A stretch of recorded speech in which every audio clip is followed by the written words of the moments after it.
May papabe, nandito ako sa in fairness, matindi pa ang mga dagat. Huwag bayad ng residente. Pero daw sa dahil kasi, yan lang, meron ako nagimasa lang naman sa aking mga tao sa buhay. Si Dirty ay buto.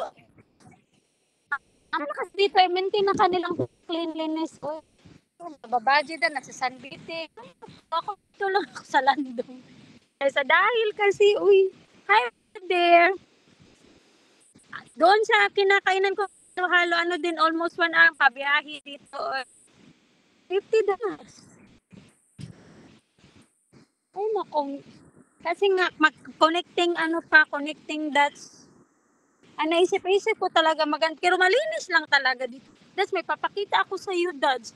May bildo dito, Dads. Ipapakita ko sa iyo ang bildo. Sana ba mababasa na naman nakipaisin ko na lang ang video eh.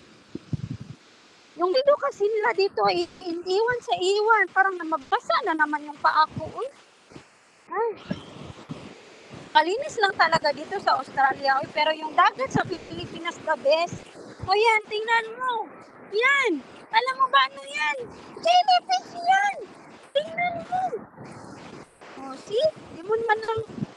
Ay, iwan ko talaga sa iyo, Bintin. Oy. Ay, naku. Malayo-layo din sa amin. Pero nakasibsib din ako sa aking pamasahe. Kasi nga, meron silang 50 centavos. Ganun. Sa dahil kasi maraming naliligo doon. Ay, nandito yung mga birdie. Mag-videos ako, Dad, sweet.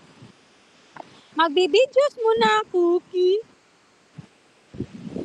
Ay, hindi ko pala ako makapag-video. Mama din, magbi-video. Sa dahil kasi. Videoan ko muna ang mga birds, Cookie, love you. Yung mga dagat